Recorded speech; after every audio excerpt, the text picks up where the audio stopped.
Morning, everybody. This is Jeff from Rust Bucket Valley Garage. We're over in a machine shop this morning, and I want to talk to you a little bit about lathe operations. If you're lucky enough to have a lathe, there are many of them out there that you can get used, and they're a very good tool to have. This is the one that we have, and it's got about a 4-foot bed on it, where you can take and you can turn brake drums on it and disc rotors if you want to.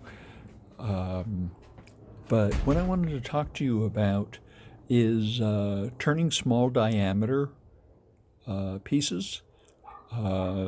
This piece of steel right here, we need a pin that is about 180 thousandths in diameter. So when you're turning something that's small, you have to take and do it a little bit differently than you do larger pieces. The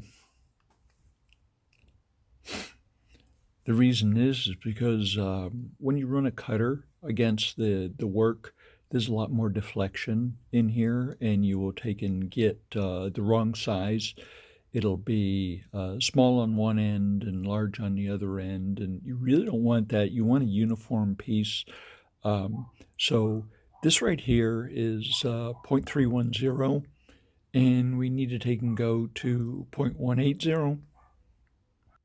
So we got to take and spin this up and take some material off of it. So first thing you want to do is you want to turn as close to the chuck as you possibly can.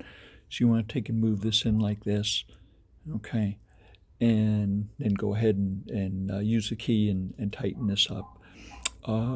Next thing you want to do is you want to take small cuts, okay. If you take a maximum of 4 thousandths or so or less off at each pass, you can take and use the auto feed on it. And this is a custom auto feed that we built because this machine, all the gearing and everything was gone out of the auto feed. So we just went ahead and we put a motor on it, and it's a variable speed DC motor, and we used a rheostat on there and a rectifier bridge to make it DC. We can also reverse it too, so we can feed in and feed out. You want to take small cuts, and you always want to make sure that you use a very sharp tool, okay?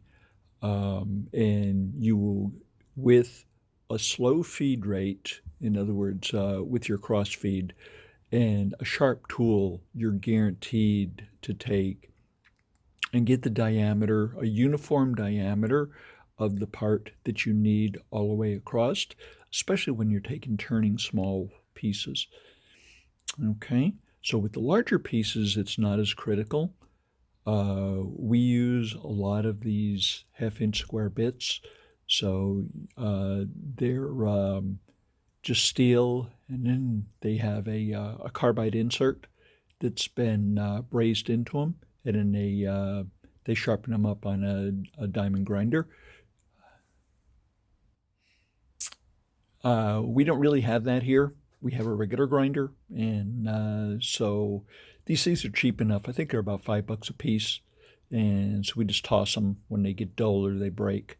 So yeah, tool steel, they do okay, but these ones with the carbide insert, so those are really the hot ticket. But if you follow those couple of tips, you're going to come out with a good project. Hope I've given you some good information.